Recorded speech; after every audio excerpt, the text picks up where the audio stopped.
A man convicted of killing a town marshal will get out of prison later this month. William Spranger spent the last 29 years behind bars, and he will be released a week from Sunday. News Channel 15's Randy Spieth looked into the case and joins us now. Well, Spranger was originally scheduled to be executed for killing Avilla's town marshal, William Minor Jr. But 15 years later, he won an appeal, which will allow him to go home in just 9 days.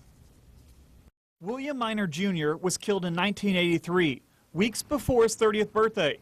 A monument now stands outside the Avilla police station where he was the town marshal. A car break-in of that nature, and he was shot and killed with his own firearm. The man convicted of killing him was William Spranger. He was 18 at the time. Oh, he was sentenced to death at his original sentencing. In 1997, after multiple appeals, Spranger was able to get a new sentence. The court resentenced to him at 60 years. I remember specifically the defense attorney had pointed out that there was some type of issue with fetal alcohol syndrome, and that the age that the perpetrator was young, and this is maybe some reason when the judge bought into it. With good behavior, Spranger had his sentence cut in half.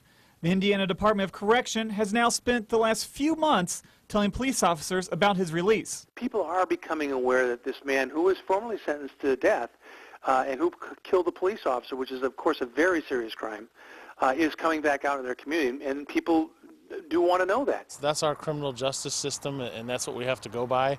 And I will go to work no different tomorrow than I did the day before, whether he's out on the street or whether he's incarcerated.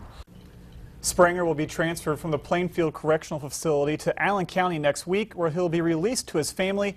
He will spend the next year on parole and will be required to wear a GPS monitoring system, which will allow Mark and Heather for police to follow him, track him 24/7. Thank you, Randy.